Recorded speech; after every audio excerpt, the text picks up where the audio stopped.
Very good evening class. Welcome to our YouTube channel RPSC bio academy. हम जो chapter discuss कर रहे थे वो कर रहे थे जेनेटिक्स, और जेनेटिक्स में हम जो टॉपिक डिस्कस कर रहे थे वो कर रहे थे लिंकेज।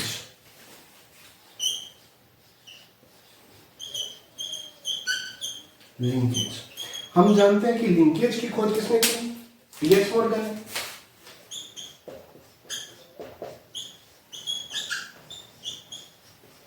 किसने की? ड्रोसोफिला ने।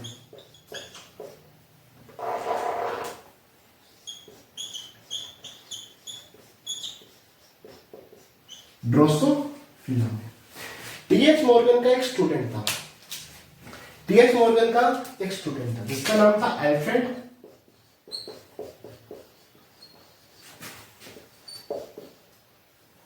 स्टुटवर्ट।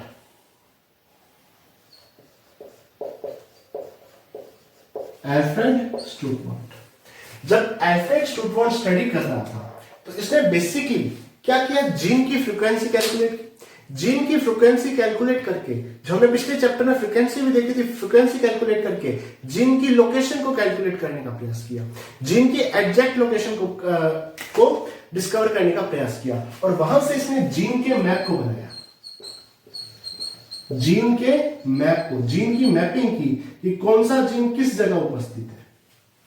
ठीक है, और इस जीन मैप के जरिए ही इसका यूज कहां किया गया?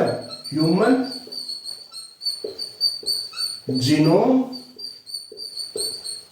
प्रोजेक्ट में किया गया। कहां किया गया? ह्यूमन जीनोम प्रोजेक्ट में किया गया। तो टीएच मॉर्गन का स्टूडेंट अल्फ्रेड स्टुटवर्ट, जिसने जीन मैपिंग पे काम किया, जीन की मैपिंग की, और उसका प्रयोग ह्यूमन जीनोम प्रोजेक्ट में हम करते हैं। ठीक है, अब हम आगे चलते हैं। आगे आज पढ़ते हैं सेक्स लिंक्ड इनहेरिटेंस।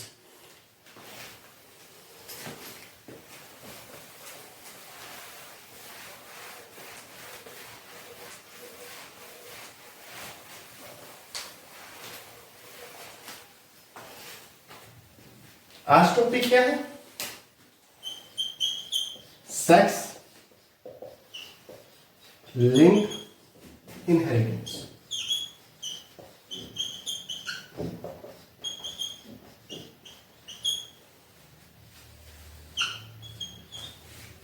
देखिए, हमने बात की थी कि क्रोमोसोम दो प्रकार के होते हैं। कुछ क्रोमोसोम ऑटोसोम्स होते हैं और कुछ क्रोमोसोम एलोसोम्स होते हैं। एलोसोम क्रोमोसोम वो होते हैं जो सेक्स का डिटर्मिनेशन करते हैं, उन्हें सेक्स क्रोमोसोम या एलोसोम कहते हैं। उन्हें क्या कहते हैं? सेक्स क्रोमोसोम या एलोसोम कहते हैं।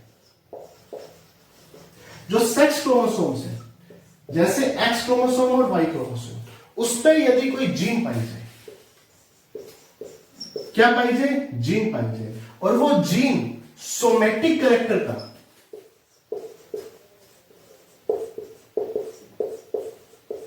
कैसे कैरेक्टर का? सोमेटिक, यानी कायिक लक्षणों का कंट्रोल करे, तो उसे क्या कहेंगे? सेक्स लिंक्ड इनहेरिटेंस कहेंगे। यानी सेक्स क्रोमोसोम पर उपस्थित वो जीन जो सेक्सुअल कैरेक्टर के अलावा जो सोमेटिक कैरेक्टरिस्टिक्स है, कायिक लक्षण है,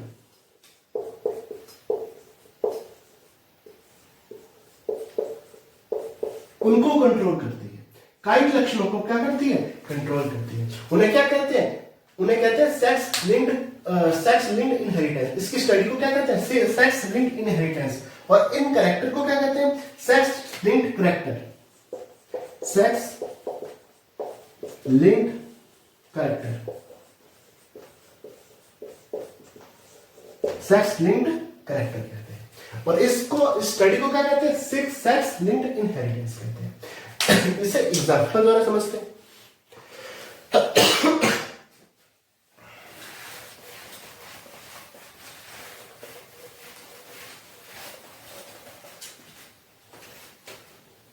जैसे हमने कल ड्रोसोफिला को देखा था,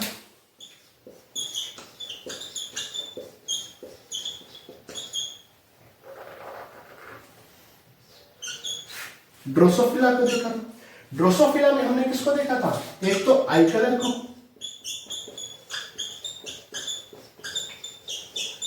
और एक बॉडी कलर को।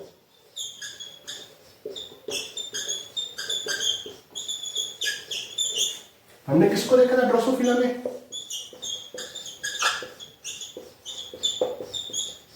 एक तो आई कलर को और एक विंग्स को, देखा था? ठीक है, ये दोनों जो कैरेक्टरिस्टिक्स है, ये दोनों कैरेक्टरिस्टिक्स कैसे थे? लिंकेज शो करते थे। क्या शो करते थे? लिंकेज शो करते थे। कैसे लिंकेज शो करते थे? इनकम्प्लीट लिंकेज शो करते थे।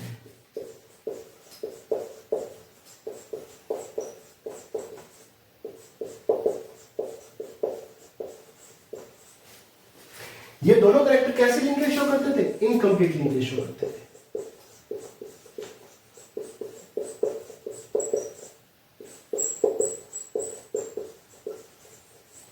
ठीक है, और ये दोनों कैरेक्टरिस्टिक्स को जो जीन कंट्रोल कर रही थी वो एक्स क्रोमोसोम पे थी।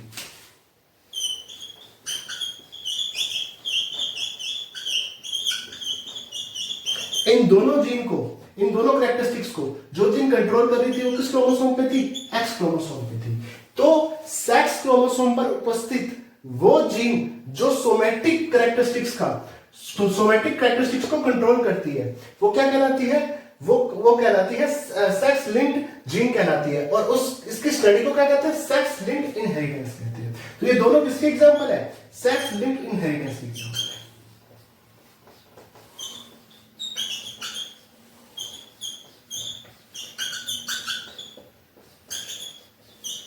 सेक्स लिंक्ड इनहेरिटेंस के एग्जांपल है। ये इनकम्प्लीट लिंकेज के भी उदाहरण है, और किसके उदाहरण है? सेक्स लिंक्ड इनहेरिटेंस के भी ये एग्जांपल है, ये उदाहरण है। ठीक है, अगर मैं बात करूं क्या ह्यूमन में भी सेक्स लिंक्ड इनहेरिटेंस पाई जाती है? तो पाई जाती है, लेकिन उससे पहले हम कुछ और स्टडी करते हैं, उसको देखते हैं। सबसे पहले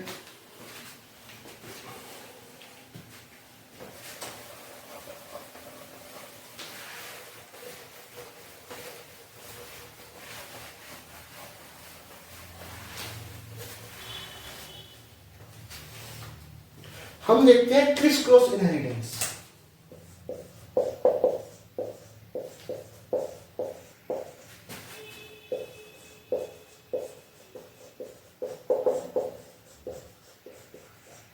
क्रिस क्रॉस इनहेरिटेंस या non criss cross inheritance.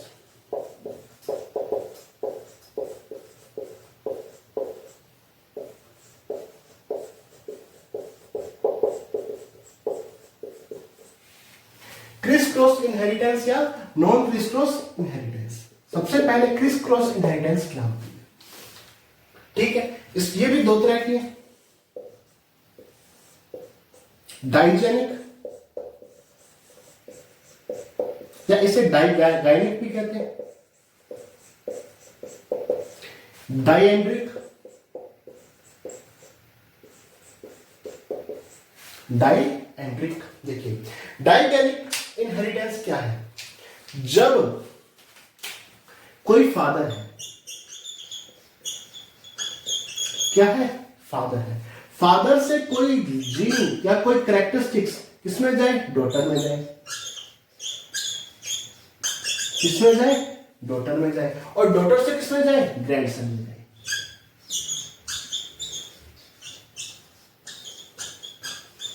Daughter से किसमें जाए? ग्रैंडसन में जाए। ऐसे इनहेरिटेंस को डाइजेनिक इनहेरिटेंस कहेंगे या डाइगाइनिक इनहेरिटेंस कहेंगे, जिसमें फादर से डॉटर और डॉटर से ग्रैंडसन में कोई कैरेक्टरिस्टिक्स या कोई डिजीज आ रही है, इसे क्या कहेंगे? डाइजेनिक या डाइगाइनिक कहेंगे। डाइएंड्रिक की बात की जाए, अगर डाइएंड्रिक की बात की जाए तो डाइएंड्रिक में क्या होगा? मान लीजिए कोई मदर है, क्या है? मदर है, मदर से कोई कैरेक्टरिस्टिक्स किसमें जाए? सन में जाए। किसमें जाए? सन में जाए, और सन से वो कैरेक्टरिस्टिक्स किसमें जाए? ग्रैंडडॉटर में जाए।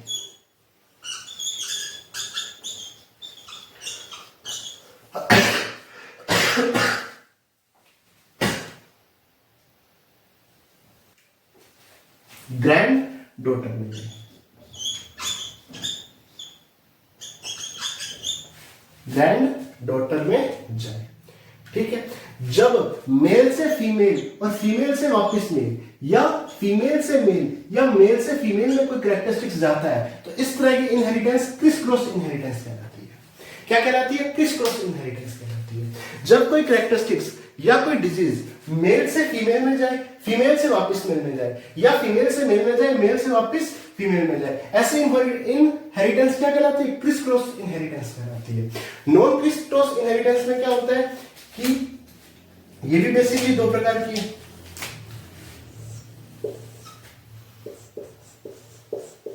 होलोगाइनिक या इसे होलोजेनिक कहते हैं,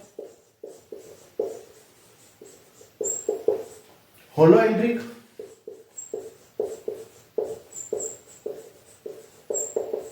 होलोएंड्रिक। होलोगाइनिक में क्या होता है कि मान लीजिए कोई मदर है, मदर से डॉटर में गई, डॉटर से ग्रैंड डॉटर में गई,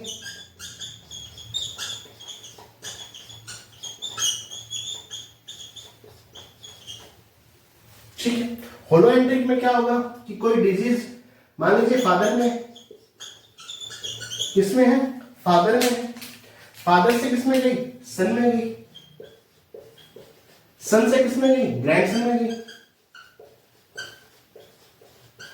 नॉन क्रिस क्रॉस इनहेरिटेंस में क्या होता है कि या तो सारे मेल आएंगे या सारी फीमेल्स आएंगी, जबकि क्रिस क्रॉस इनहेरिटेंस में एक मेल एक फीमेल एक मेल, या एक फीमेल एक मेल एक फीमेल, इस तरह से होगी।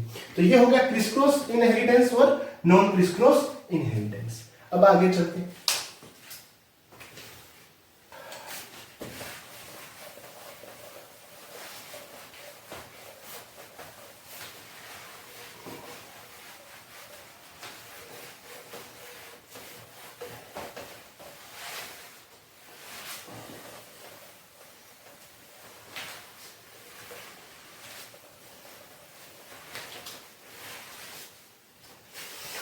अब हम पढ़ते हैं sex linked inheritance in human.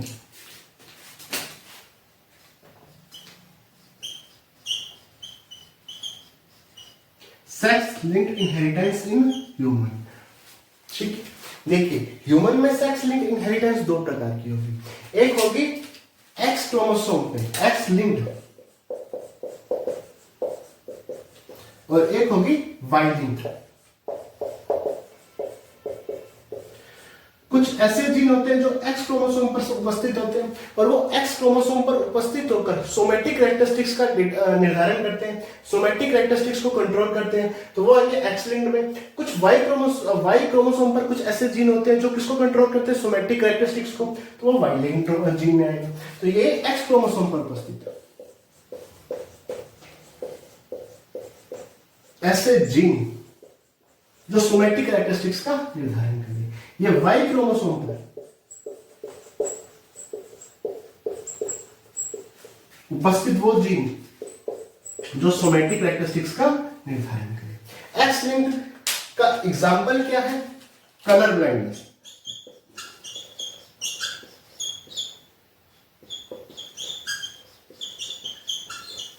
Colour blindness. और क्या एग्जाम्पल है? Haemophilia, haemophilia. इसका एग्जाम्पल है testis determining factor, testis determining factor. Hyper trichosis,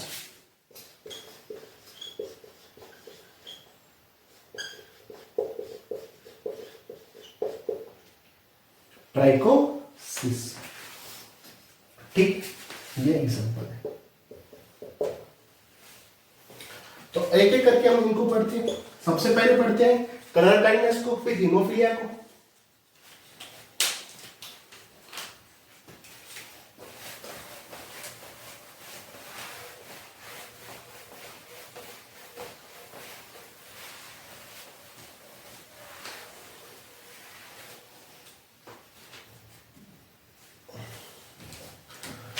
सबसे पहले पढ़ते हैं कलर ब्लाइंडनेस को।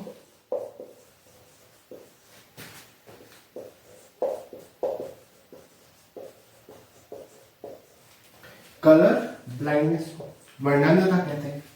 कलर ब्लाइंडनेस में क्या होता है कि जो पर्सन होता है, जो व्यक्ति होता है या जो रोगी होता है, वो रंगों में विभेद नहीं कर पाता, रंगों में विभेद नहीं कर पाता,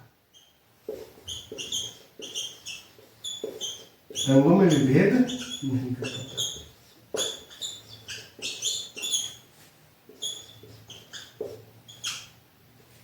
रंगों में विभेद नहीं कर पाता। ये कई प्रकार का होता है, जैसे प्रोटोनोपिया,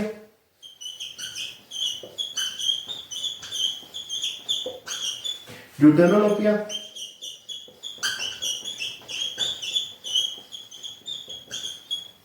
या ट्राइटेनोपिया। प्रोटोनोपिया में क्या होता है कि व्यक्ति रेड कलर में विभेद नहीं कर पाता, रेड कलर में विभेद नहीं कर पाता। ड्यूटेरोनोपिया में क्या होता है कि व्यक्ति ग्रीन कलर में विभेद नहीं कर पाता। और ट्राइटेनोपिया में क्या होता है कि व्यक्ति ब्लू कलर में विभेद नहीं कर पाता। ऐसा होता क्यों है? ऐसा इसलिए होता है कि जो रेटिना में उपस्थित कौन सेल है, रेटिना में उपस्थित कौन सेल है, या जिसे हम कहते हैं रेटिनल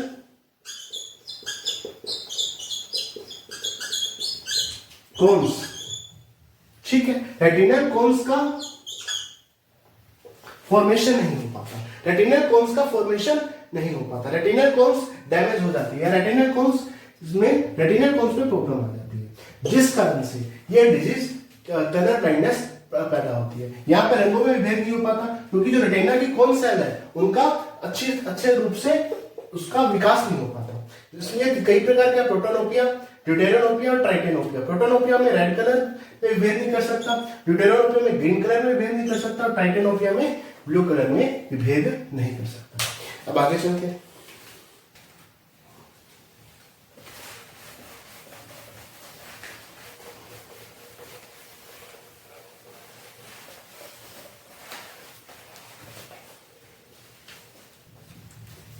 अगर मैं कलर ब्लाइंडनेस की बात करूं तो चूंकि ये कहां पाया जाता है, ये एक्स क्रोमोसोम का पर जो जीन है वो कलर ब्लाइंडनेस के ऊपर के लिए रिस्पॉन्सिबल है। एक्स क्रोमोसोम पर जो जीन है वो कलर ब्लाइंडनेस के लिए रिस्पॉन्सिबल है, ठीक है सर। देखिए, एक तो होगा मेल, एक होगा फीमेल।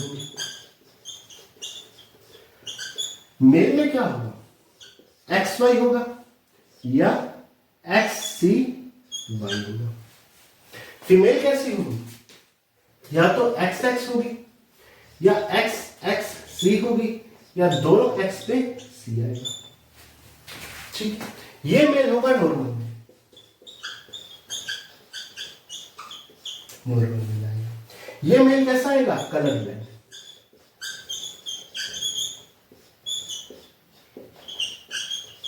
कलर ब्लाइंड आएगा। ये फीमेल नॉर्मल होगी, ये फीमेल नॉर्मल होगी, पर कलर ब्लाइंड के लिए कैरियर का काम करेगी। किसका काम करेगी, कैरियर का काम करेगी। ये कैसी फीमेल होगी, ये कलर ब्लाइंड फीमेल।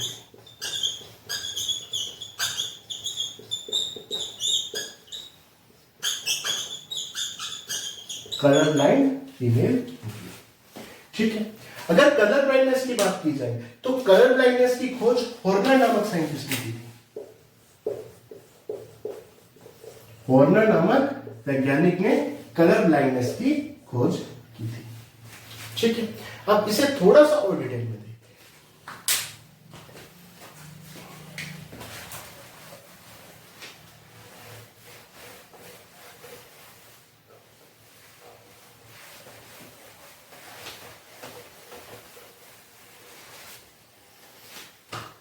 देखिए, मान लीजिए एक मेल लिया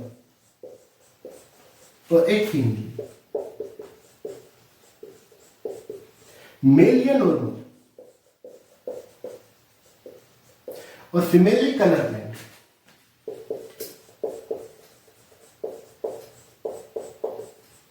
फीमेल कैसे ली, कलर ब्लाइंड। मेल नॉर्मल लिया तो नॉर्मल मेल क्या आएगा, वाई। फीमेल कलर ब्लाइंड थी तो क्या आएगी, एक्सी, एक्सी। इसमें क्या बनेंगे, गैमेट्स बनेंगे। गैमेट्स क्या बने, एक एक्स बना एक वाई बना। यहां पे गैमेट्स एक ही बनेगा एक्सी, वैसे दो भी बना लो, चलो दो बना लेते हैं। वैसे एक ही बनेगा एक्सी ही बनेगा, लेकिन हमने दो बना लेते हैं। अब इसमें जब क्रॉस होगा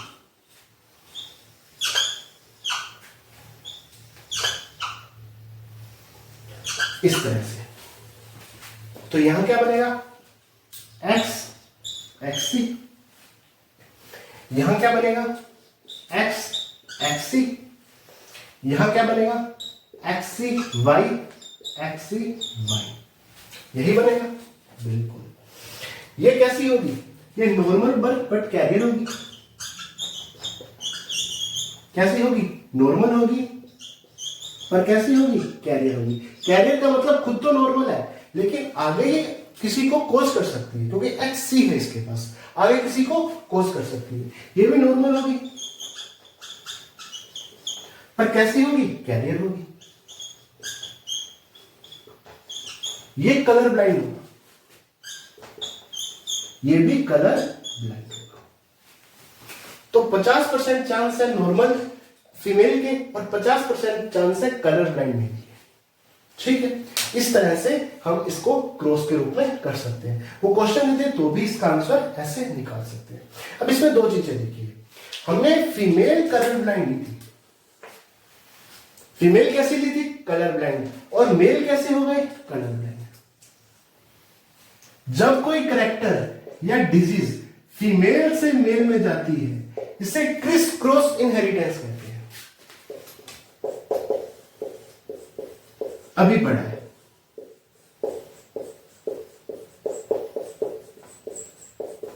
तो ये कैसी इनहेरिटेंस है, कलर ब्लाइंड में, कलर ब्लाइंडनेस में क्रिस क्रॉस इनहेरिटेंस है। कैसी इनहेरिटेंस है, क्रिस क्रॉस इनहेरिटेंस है।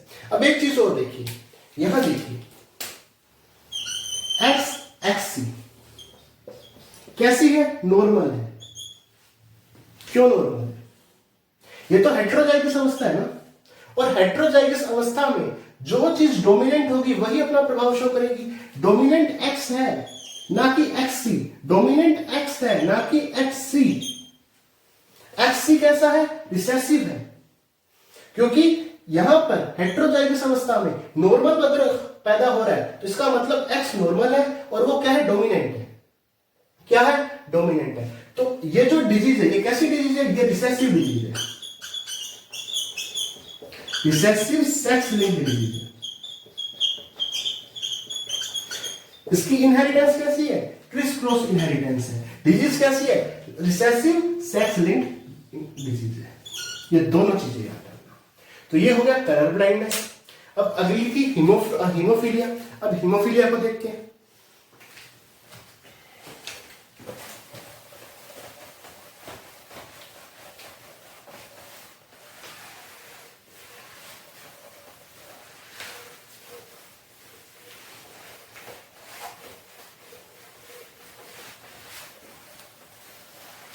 हीमोफीलिया को देखते हैं। अब हम देखते हैं हीमोफीलिया।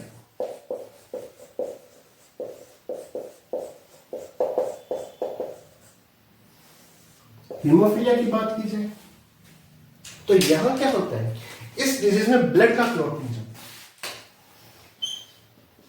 ब्लड का क्लॉट नहीं बन पाता, जिस कारण से थोड़ी सी भी चोट लगने पर ब्लड के बहने के कारण व्यक्ति की क्या हो जाती है, डेथ हो जाती है। व्यक्ति की क्या हो जाती है, डेथ हो जाती है। हीमोफीलिया को ब्लीडर्स डिजीज भी कहते हैं, ब्लीडर्स डिजीज भी कहते हैं। इसे रॉयल डिजीज भी कहते हैं, क्योंकि जो ब्रिटेन की रॉयल फैमिली थी उनमें ये डिजीज थी। रॉयल डिजीज भी कहते हैं। हीमोफीलिया किस कारण होता है, एंटी हीमोफिलिक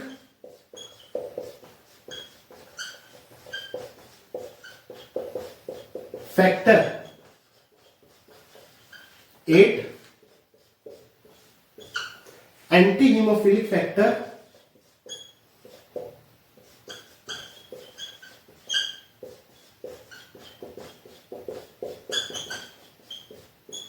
9 और एंटी हीमोफिलिक फैक्टर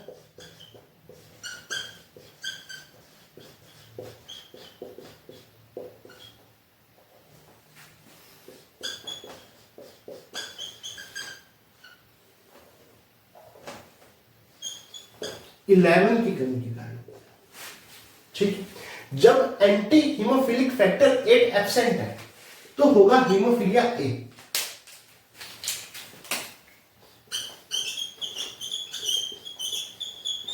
हीमोफिलिया ए। जब एंटी हीमोफिलिक फैक्टर 9 एब्सेंट है तो होगा हीमोफिलिया बी।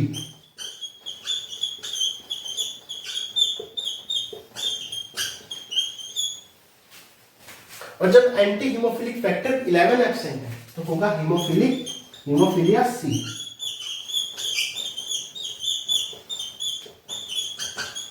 सबसे घातक हीमोफिलिया सी है, उसके बाद ए है और उसके बाद बी है। यह एंटी हीमोफिलिक फैक्टर की एब्सेंस के कारण हीमोफिलिया डिजीज होता है। ठीक है, अब आगे चलते हैं।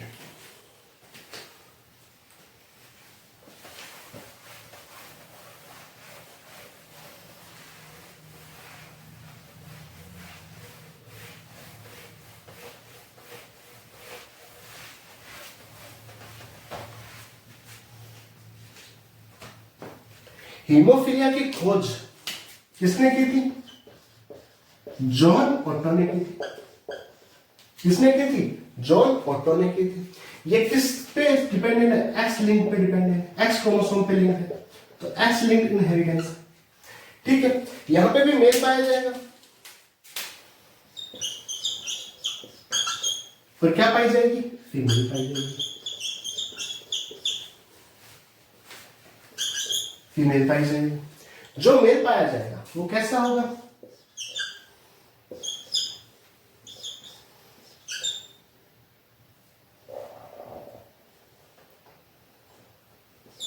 ऐसा होगा। जो फीमेल पाई जाएगी वो कैसी होगी?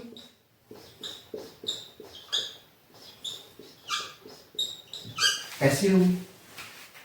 इससे कहेंगे कौन सा? Haemophilic male. Haemophilic male. ये नॉर्मल मेल आ जाएगा। कैसा मेल आ जाएगा? नॉर्मल मेल आ जाएगी। ये नॉर्मल फीमेल आ जाएगी। नॉर्मल फीमेल आ जाएगी। ये नॉर्मल होगी पर कैरियर होगी। नॉर्मल होगी, इसको खुद को कुछ नहीं होगा लेकिन ये आगे कैरी कर सकती है, तो कैरियर होगी। और ये कैसी होगी? हीमोफिलिक फीमेल होगी। हीमोफिलिक फीमेल होगी। ठीक है, इसे थोड़ा सा और देखते हैं।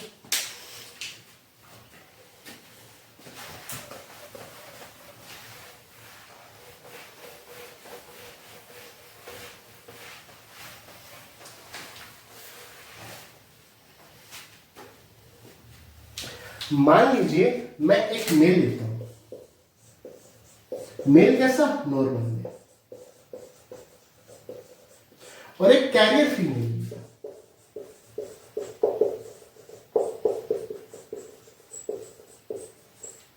कैरियर फीमेल लेता हूं। मेल यदि नॉर्मल है तो क्या आएगा? XY आएगा। और कैरियर फीमेल है तो क्या आएगी? XX X। यहां कितने गैमेट्स बनेंगे? 2। यहां पे भी 2 गैमेट्स बनेंगे। ठीक है, इनका क्रॉस करवाते हैं।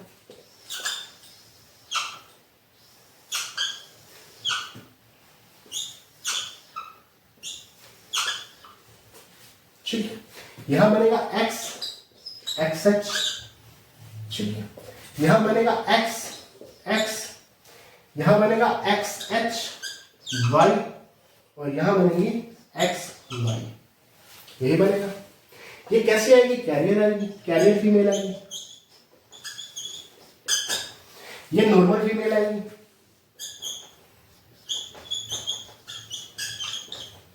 ये कैसा आएगा? ये हीमोफिलिक मेल आएगा। और ये नॉर्मल नहीं आएगा, यही आएगा। ठीक है सर। अब फिर वही दो चीजें देखते हैं। यहां पे फीमेल कैरियर है और वो फीमेल कैरियर कैसा बना रही है, हीमोफिलिक नहीं बना रही है। तो जब कोई करेक्टर फीमेल से मेल में जाता है, इसको क्या कहते हैं, क्रिस क्रॉस इनहेरिटेंस।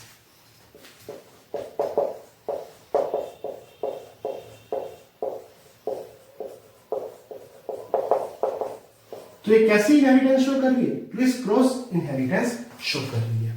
ठीक है। और ये देखो एक्स एक्स एच नॉर्मल बन रही है।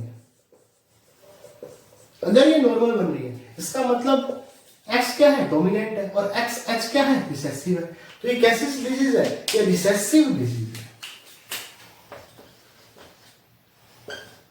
रिसेसिव सेक्स लिंक्ड डिजीज है, सेक्स लिंक्ड डिजीज है। ठीक है। ये आ गया हीमोफीलिया। हमने अभी पढ़ा कि सबसे घातक क्या होता है, हीमोफीलिया सी, उसके बाद हीमोफीलिया ए, और उसके बाद हीमोफीलिया बी आता है। ठीक है। और जो हीमोफीलिया सी है वो क्या होता है, सबसे घातक होता है। इसे रोजेंथल डिजीज भी कहते हैं। हीमोफीलिया सी को रोजेंथल डिजीज भी कहते हैं। रोजेंथल डिजीज भी कहते हैं। तो ये हो गया है हीमोफीलिया। बेसिकली हमने एक्स लिंक्ड डिजीज कर ली, अब वाई लिंक्ड डिजीज की बात करते हैं।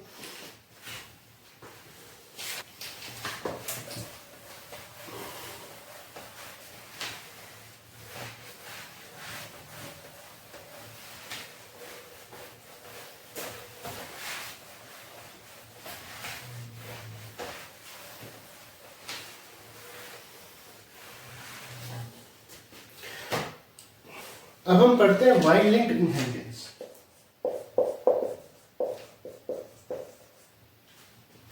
वाई लिंक्ड इनहेरिटेंस, इसके हमने क्या कौन कौन से डिजीज याद की थी, एक तो याद की थी hyper trichosis, hyper trichosis, hyper trichosis. इसमें क्या होता है कि कान का जो पिन्ना होता है उस पे बालों का आना।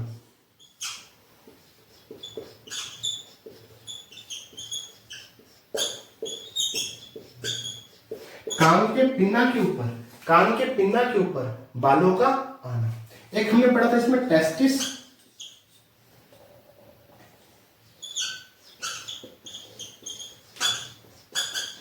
डिटरमाइनिंग फैक्टर, जो टेस्टिस का विकास करता है। और एक इसमें और चीज आएगी, porcupine skin disease.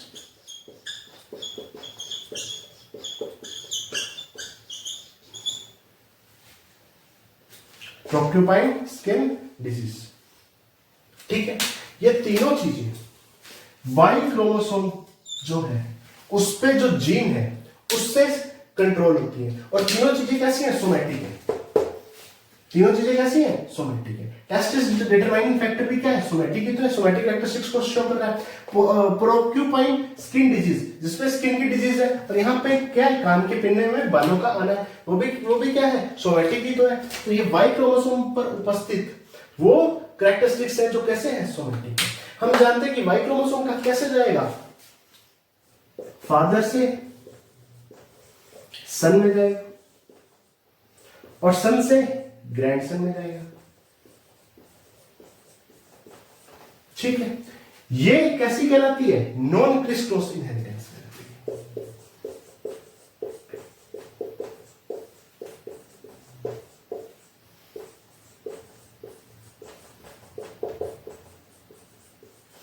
Non criss cross inheritance कहलाती है। ठीक है। ये होगी सेक्स लिंक्ड इनहेरिटेंस। इसके बाद हम बात करते हैं सेक्स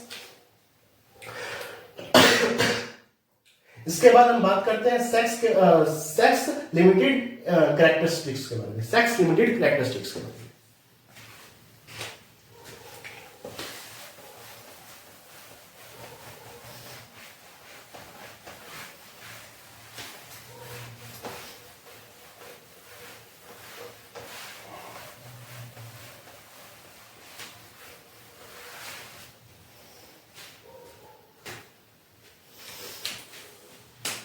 अब हम बात करते हैं सेक्स लिमिटेड कैरेक्टरिस्टिक्स के बारे में। सेक्स लिमिटेड कैरेक्टर्स के बारे में देखिए, नाम से स्पष्ट है, सेक्स में क्या हो गए, लिमिटेड हो गए, यानी कुछ ऐसे कैरेक्टरिस्टिक्स जो केवल एक ही सेक्स में पाए जाते हैं, केवल एक ही सेक्स में पाए जाते हैं, चाहे वो मेल में पाए जाए चाहे वो फीमेल में पाए जाए। जैसे मेल में हम जानते हैं कि शरीर पर बालों का आना,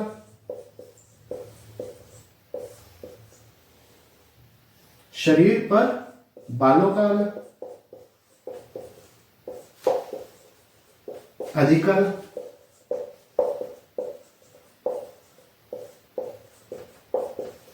आवाज भारी होना,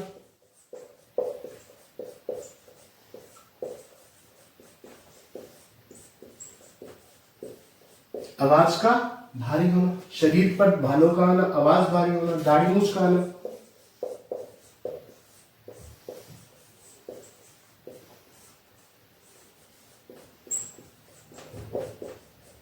फीमेल में देखा जाए तो क्या आ जाएगा, आवाज का पतला होना,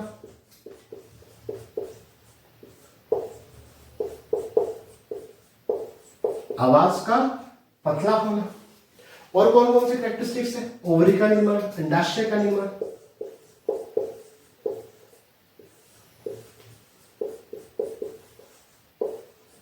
अंडाशय का निर्माण। ये कैरेक्टरिस्टिक्स कैसे हैं, जो केवल एक ही सेक्स पर पाए जाते हैं। जैसे ये सिर्फ मेल्स में ही पाए जाएंगे और ये सिर्फ फीमेल्स में ही पाए जाएंगे। ऐसे कैरेक्टरिस्टिक्स क्या कहलाते हैं, सेक्स लिमिटेड कैरेक्टरिस्टिक्स कहते हैं। ठीक है, तो आज के लिए इतना ही। उम्मीद है आपको ये वीडियो पसंद आया होगा। आप प्लीज चैनल को सब्सक्राइब कीजिए, वीडियो को लाइक कीजिए, शेयर कीजिए। Thank you.